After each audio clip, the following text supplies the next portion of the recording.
성부와 성자와 성령의 이름으로 아멘. 주님께서 여러분과 함께 영과 함께 잘로 지내셨습니까? 예. 2026년 총선거회 정기총회 맞이해서 이렇게 미사를 공헌합니다.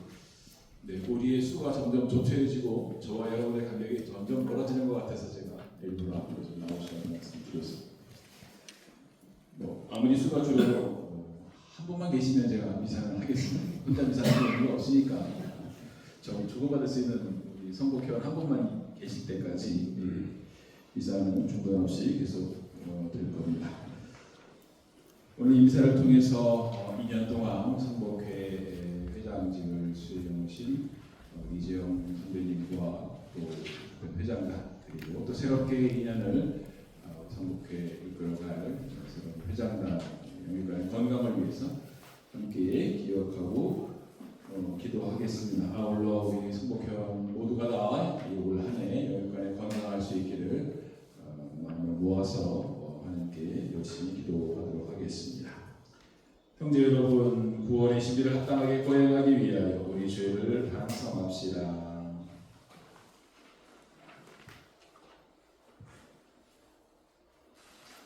전능하신 하나님과 형제들에게 고백하오니 생각과 말과 행위로 죄를 많이 지었으며 자주 입을 소홀히 하였나이다. 제 탓이요 저희 큰 탓이 없느냐. 그러므로 간절히 바라오니 평생 동정이신 성모 마리아와 모든 천사와 성인과 형제들 저를 위하여 하나님께 빌어주소서. 전능하신 하나님, 저희에게 자비를 베푸시어 죄를 용서하시고 영원한 생명으로 이끌어 주소서. 아멘. 주님, 자비를 베푸소서. 주님 자비를 베푸소서. 그리스도님, 자비를 베푸소서. 그리스도님 자비를 베푸소서. 주님, 자비를 베푸소서. 주님 자비를 베푸소서. 기도합시다.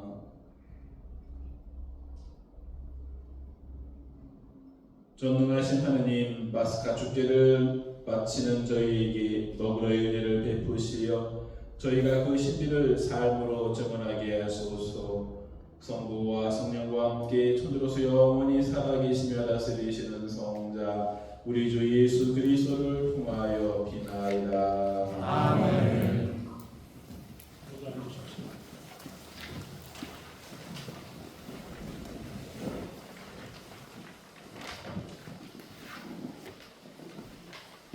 사도행전의 말씀입니다.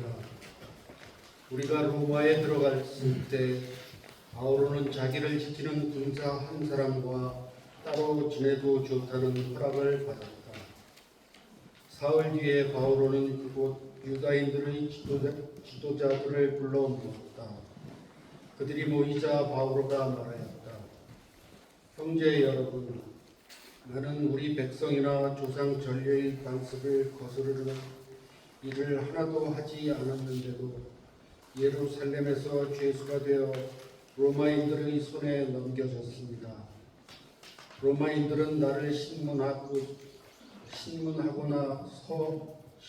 나서 사형에 처할 만한 아무런 근거가 없으므로 나를 풀어주려고 하였습니다. 그러나 유다인들이 반대하는 바람에 나는 내 민족을 고발할 뜻이 없는데도 하는 수 없이 형제에게 상소하였습니다. 그래서 여러분을 뵙고 이야기하려고 오시라고 청하였습니다. 나는 이스라엘의 희망 때문에 이렇게 사슬에 묶여 있습니다. 바오로는 자기의 셋집에서 만 2년 동안 지내며 자기를 찾아오는 모든 사람을 맞아들였다. 그는 아무 방해도 받지 않고 아주 담대히 하느님의 나라를 선포하며 주 예수 그리스도에 관하여 가르쳤다. 주님의 말씀입니다. 하나님 감사합니다. 주님 올보던 이는 당신 얼굴 배우리다. 주님 얼굴은 당신 얼굴을 배우리다.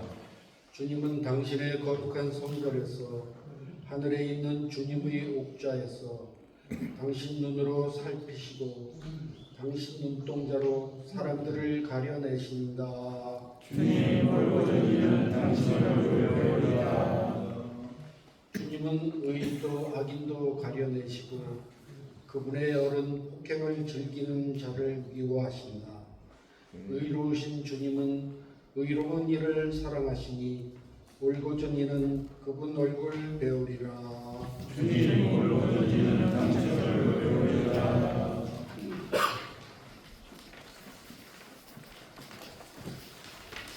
할렐루야. 할렐루야. 주님이 말씀하신다. 내가 너희에게 진리의 영을 보내주니 그분이 너희를 모든 진리 안에서 이끌어 주시리라. 할렐루야. 주님께서 여러분과 함께 요한 사제의 영과 함께 요한이 전한 거룩한 복음입니다. 주님 영광 받으소서. 그때 베드로가 돌아서서 보니 예수님께서 사랑하시는 제자가 따라오고 있었다. 그 제자는 만찬 때에 예수님 가슴에 기대어 앉아 있다가 주님을 팔아넘길 자가 누구입니까? 하고 물었던 사람이다. 그 제자를 본 베드로가 예수님께 주님, 이 사람은 어떻게 되겠습니까? 하고 물었다. 예수님께서는 내가 올 때까지 그가 살아있기를 내가 바란다 할지라도 그것이 너와 무슨 상관이 있느냐? 너는 나를 따라라 하고 말씀하셨다. 그래서 형제들 사이에 이 제자가 죽지 않으리라는 말이 퍼져나갔다. 그러나 예수님께서는 그가 죽지 않으리라고 말씀하신 것이 아니라 내가 올 때까지 그가 살아있기를 내가 바란다 할지라도 그것이 너와 무슨 상관이 있느냐 하고 말씀하신 것이다. 이 제자가 이 일들을 증언하고 또 기록한 사람이다. 우리는 그의 증언이 참되다는 것을 알고 있다. 예수님께서 하신 일은 이 밖에도 많이 있다. 그래서 그것들을 낱낱이 기록하면 온 세상이라도 그렇게 기록된 책들을 다 담아내지 못하리라고 나는 생각합니다. 주님의 말씀입니다. 그리스도님 찬양합니다. 노래 주십시오. 엊그저께 우리 중고성당에서 신년 아래 미사 한 것 같은데 벌써 넉 달이 지났는데 5월 말로 하고 있습니다. 내일은 부처님 오신 날, 부처님만 오신 것이 아니라 성령도 오신 날이에요. 성령 강의 대축일이 내일입니다. 내일 정말 좋은 날인 것 같습니다. 오늘은 그런 의미에서 파스카 축제의 마지막 날이라고 할 수도 있습니다. 내일 성령 강림으로 말미암아 파스카 축제가 부활 시기가 다 끝나고 이제 월요일부터 연중 시기가 다시 시작이 되는 거죠. 전례적으로. 저도 신학교에서 이제 사제영성 영성지도 소임을 이제 다 끝내고 지난 2월 말쯤 안신년 발령을 받아서 6개월 받았었는데 1년은 길고 6개월 받아서 8월까지 쉬면서 지내고 있는데 좀 대관령에서 공기 맑고 시원한 곳에서 지내고 있는데 제가 주로 하고 있는 일은 뭐 백수니까 장례미사나 뭐 홍배미사 요즘 그런 거 하고 그리고 대부분은 그냥 걷는 겁니다. 아침 먹고 걷고 시간 되면 걷고 비가 오나 눈이 오나 할 일 없어서 그냥 걷고만 있습니다. 주로 하는 일은 저기 부산 오륙도에서부터 강원도 고성까지 해파람길이라고 있는데 그게 한 780km 됩니다. 저 스페인 까미노 800km 되는 서도 요한의 이렇게 순례길 무도까지 가는 그 길을 생각을 했습니다만 건강이 여의치 않아서 그래서 그냥 국내로 말 통하는 국내에 있자. 이게 편하다. 하염없이 걸으면서 제가 지금까지 한 180km 정도 걸었는데 아무 생각 없이 걷습니다. 그러다 쉬면서 이 생각 저 생각 하는 거죠. 그동안 어떻게 사목생활 해왔나 반성도 하게 되고 또 앞으로 남은 사목생활이 이제 공식적으로 5년밖에 남지 않아서 5년을 어떻게 잘 지낼 수 있을까. 동창 식구들의 말을 들어보면 쉽지만 않은 상황이라는 것을 자주 듣거든요. 옛날 같지 않아. 본당 신고하기가 힘들어. 이런 얘기를 많이 듣습니다. 본당 나가 있나? 당장 내년에 세계 청년대회도 해야 되는데 내가 하는 건 아니지만 어쨌거나 2,000명 가량을 청년들을 본당에서 다 이렇게 재워야 되니까 그게 제일 이제 본당 신고로서 큰 일이죠. 걱정이고 이런저런 일을 하면서 이제 발령을 받아서 본당 하려될 날을 이제 기다리고 있습니다. 신학교 나오면서도 제가 이제는 가지고 있던 거 다 정리하고 버려야 될 때가 온 거 아닌가. 마지막 5년의 임기가 있는 마지막 본당 가서는 이것저것 쌓아놓고 많이 하고 그러지는 않을 것 같아서 그동안 언젠가는 쓰겠지라고 생각했던 책이며 이런 것들 다 거의 다 버리고 간단하게 마무리하는 의미에서 조금만 들고 다녀야 되겠다. 진작 그래서 편했을 텐데 이제 뒤늦게 은퇴 무렵에 깨닫게 돼서 좀 어리석은 면이 없지 않아 있는데 그러고 있습니다. 제가 쉬면서 평소에 못 보던 지인들을 가끔 이렇게 뵙고 식사를 하곤 합니다. 그러면서 제가 듣는 많은 이야기 중에 하나가 사실은 이제는 이제 은퇴가 마지막 이제 5년 남은 이제 마지막 본당이니까 좀 편안한 곳에 가서 이렇게 지내시면 좋겠습니다. 마지막이니까. 무슨 의미로 하시는 말씀인지 다 이해가 되지만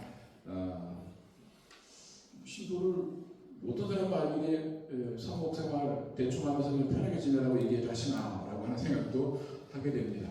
제가 이렇게 설렁설렁 살아온 사람이 아니기 때문에 마지막까지 최선을 다해서 열심히 살아야지라고 하는 생각을 하고는 있습니다. 체력적으로나 지식적으로나 모자람이 많아서 그렇게 마음처럼 될지는 모르겠습니다만 하나님께서 나에게 주신 그 시간만큼 재능만큼은 최선을 다해서 능력과 발휘하면서 마무리를 해야 되겠다라고 하는 생각을 하게 됩니다. 오늘 우리가 들은 전례 독서의 사도행전과 요한복음은 마지막 부분입니다. 사도행전의 끝, 사도 바오로가 잡혀가지고 로마로 압송되는 그런 내용은 우리가 삭제가 된 어제 독서와 오늘 독서 사이에 그 내용들이 다 있어요. 하지만 로마에 압송된 이유는 로마 시민이잖아요, 그죠? 유대인이긴 하지만 그래서 잡혔지만 로마 시민이기 때문에 로마 황제에게 항소하기 위해서 끌려가는 거죠.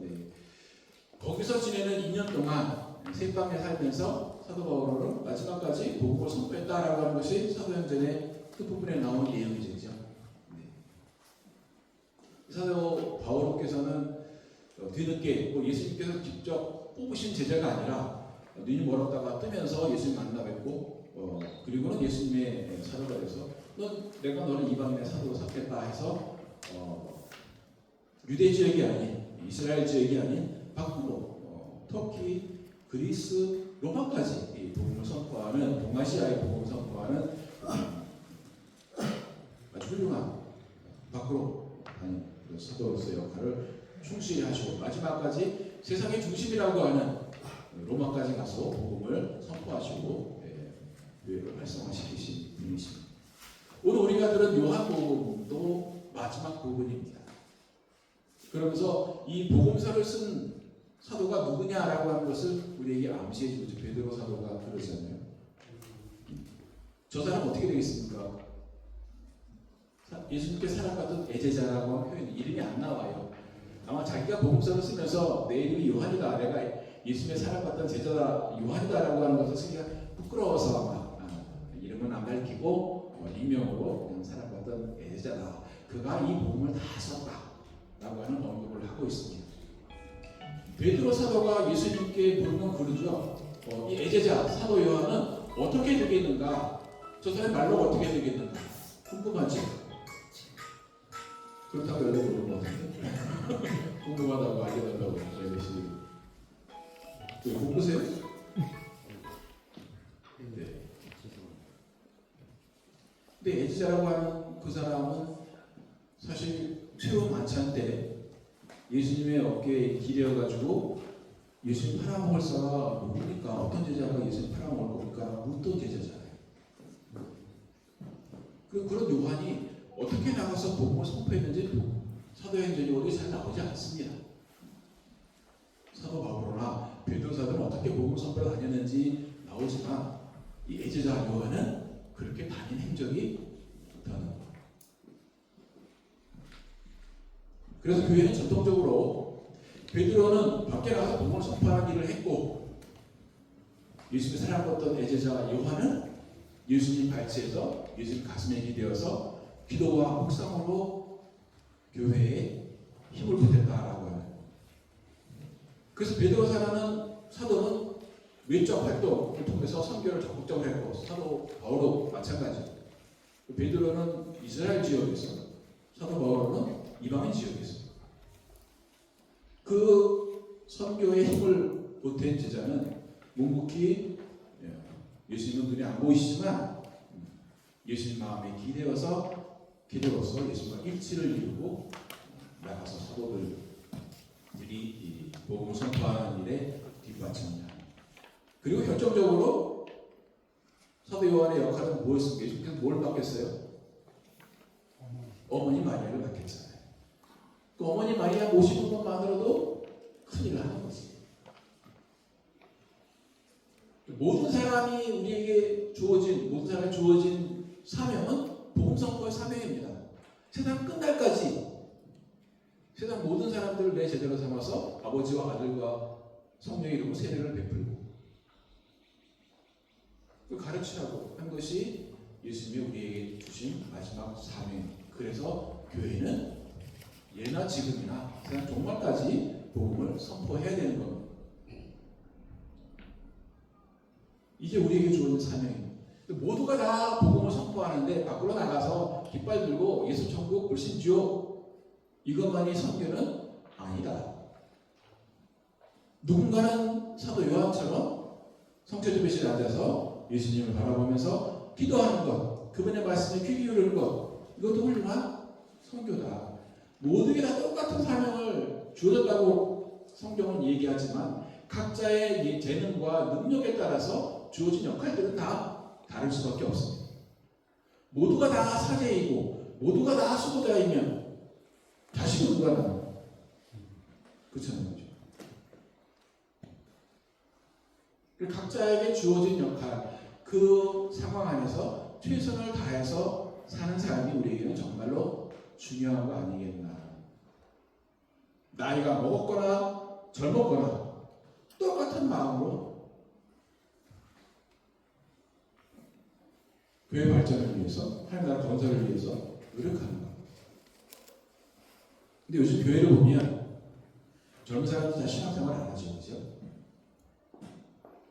그 어르신들도 이제 내가 뭐 젊어서 할 만큼 다 했는데 이제는 좀 편하게 지내지 뭐 다 썼대. 나 젊어서 할 만큼 했어. 그러고 계시지 않나요? 우리 몰라도 제가 그죠? 젊으셨을 때는 뭐 본당에서 이것저것 봉사 지금도 하고 계신 분 계시나요? 지금은 연령해야 할 정도의 연배시잖아요.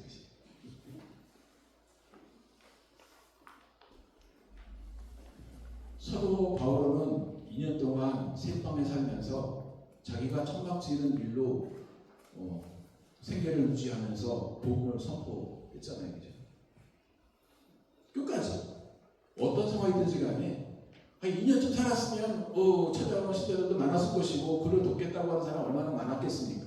그럼 새방이 아니라 멀쩡한 집안을 이렇게 해서 마련해서 또 회관 같은 거 마련해가지고 거기서 선교할 수 있었을 텐데 사도 바울은 자신의 처지에 만족했는지는 모르겠습니다만 그걸 받아들이고 인정하고 그 상황에서 최선을 다해서 끝까지 예수 그리스도에 관한 복음 선포를 했다. 했다라고 하는 사실을 우리가 귀담아 듣고 마음에 새겨야 될 부분이 아닌가. 제가 서두에 말씀드린 것처럼 요즘에 저를 만나서 차 마시고 뭐 이렇게 식사하시는 분들이 이제 좀 좋은 본당 가서 편하게 지내셔야죠. 대부분의 신자분들도 그렇잖아요. 처음에 생방송 시작하다가 좀 키워 전셋집 가고 전셋집에서 이제 내 집 마련하고, 그죠? 다 단계를 올라가서 그거를 성취하기 위해서 노력들을 많이 해나가는데 선교는 신앙 안에서는 그게 그대로 되는가? 쉽지 않지요. 여러분들이 열심히 노력한다고 해서 뭐 부자가 되고 또 신부가 되고 뭐 주교님이 되고 뭐 이런 건 아니잖아요. 한 번 신자면 쭉 신자, 한 번 신부면 죽을 때까지 신부. 그래서 그런 성취감이 없기 때문에 그래서 더 열심히 안 하는지는 모르겠습니다만 집이 커가는 거, 내 집이 생기는 거는 눈에 보이는 거잖아요. 거기에 자꾸 눈이 현혹이 되어서 눈에 보이지 않는 가치는 자꾸 뒤처지는 것 같아서 좀 아쉬움이 많이 남습니다. 화목적으로.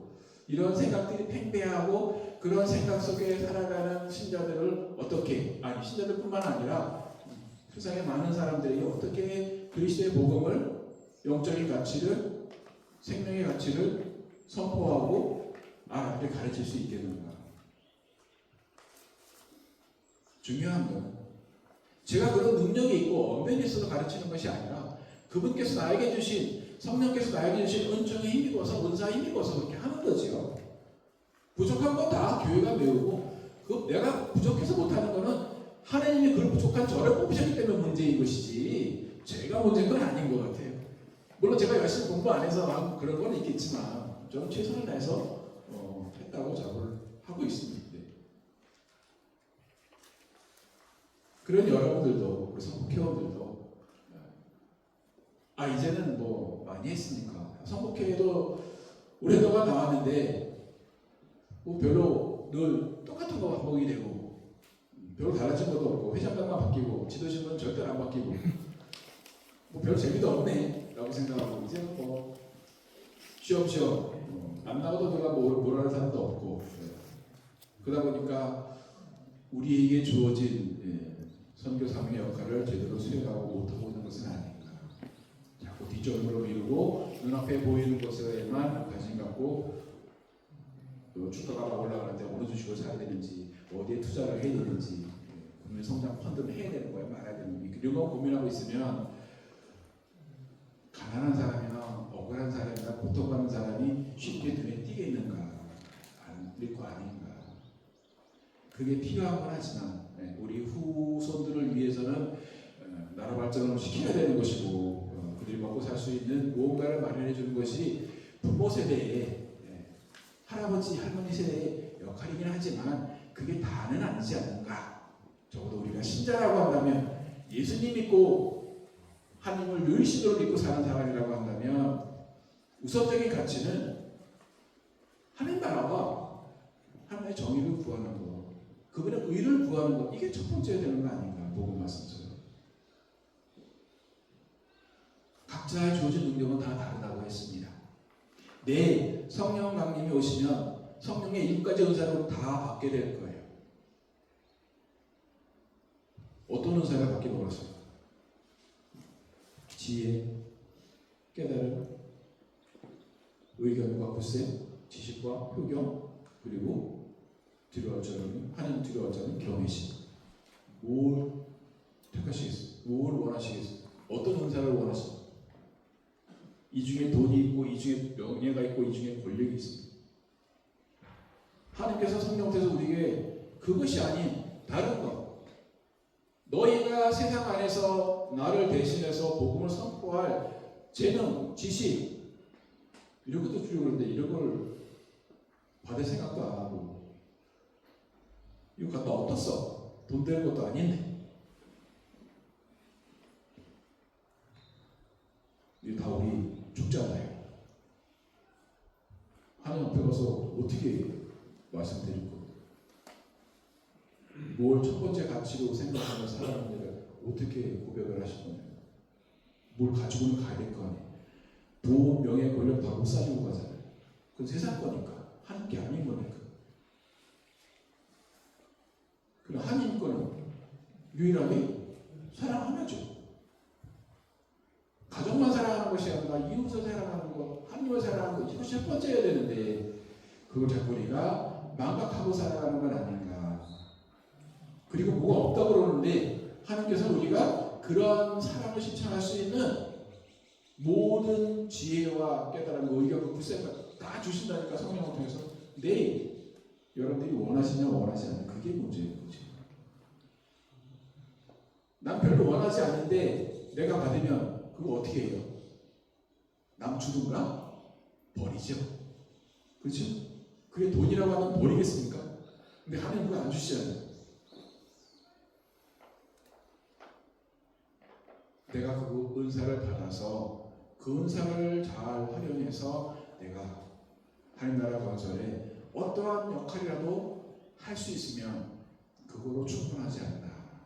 어떤 큰 역할, 큰 은사를 원하고 큰 일을 담당해야만이 선교 사명을 훌륭하게 수행하는 것은 아니라고 생각합니다. 크기와 많음이나 이런 것들은 하나님 앞에서는 의미가 없다. 자그마한 것, 사소한 것, 소소한 것이라도 이게 하나님께서 나에게 주신 은사를 통해서 내가 해야 될 일이라고 한다면 세상에 아무리 나에게 딴 걸 요구한다 하더라도 내가 그 길을 갈 수 있는 것. 사도 바오로가 그랬고 사도 베드로가 그랬고 사도 요한도 마찬가지. 예수님께서 분명히 말씀하시잖아요. 내가 언제까지 죽지 않는다고 해서 너 원상만이냐? 넌 네 일을 해라. 넌 날 따라라. 이게 오늘 마음에 새겨야 되는 예수님 말씀이죠. 엄한테 신경 쓰지 말고 내가 지난주에 승천해서 하나님나라에서 너희들에게 맡겨진 은사를 다 베풀어 주겠다. 그러니 그 은사를 활용해서 자그마한 일, 소소한 일 하나라도 이웃을 사랑하고 하나님을 사랑하는 데 활용을 해라. 이게 오늘 베드로에게 하신 말씀인 것으로 우리 모두에게 주시는 말씀 아니겠나. 우리 선곡회원들도 그런 의미에서 동기들, 선후배가 안에 쉬고 있는 분들, 또 새로운 분들을 이렇게 선곡회로 끌어들일 수 있는 노력을 올 한 해 다시 한번 시작해 보시면 어떨까. 아픈 동료가 있으면 함께 기도하고 지향을 갖고 기도하고, 그렇지 않고 또 누가 좀 불러줘서 나갈 텐데라고 하는 기다리는 친구들도 있을 수 있거든요. 근데 누가 기도가 정말 선곡회원 중에 가족 중에도 아프다고 한다면 저한테라도 연락을 주십시오. 하염없이 그냥 목줄 두고 기도하면서 갑니다. 20달하고 한 10분 쉬어요. 20달하면 한 50분 좀 가거든요. 그럼 제가 한 번 기도하면서 내가 저 나름대로 소리끼리지만 여러분들 때는 어떻게 생각할지 모르지만 제가 할 테니까 지향을 말씀해 주시고 또 여러분들도 여러분 나름대로 그렇게 우리 선곡회를 생각해서 동료들, 선배들, 후배들 챙기면서 다시금 또 새로운 출발을 하면 좋겠다라고 하는 그런 바람을 가져봅니다. 파이팅 하실 수 있겠죠? 네. 날 탓하지 마시고 몸 탓하지 마시고 마음은 항상 젊잖아요. 정신은 마음이 무너지면 몸까지 다 무너져요. 그러니까 우리 선곡회원들은 저의 기운을 받아서 내에 오시는 성령의 은사에 힘입어서 작은 일 하나라도 소홀하지 않고 하나님의 건설을 위해서 열심히 선교하시는 그런 투사들, 새로운 철원들이 되시기를 간절한 마음으로 제가 기도하겠습니다. 그 기도가 이루어지기를 저는 믿습니다. 잠시 묵상하겠습니다.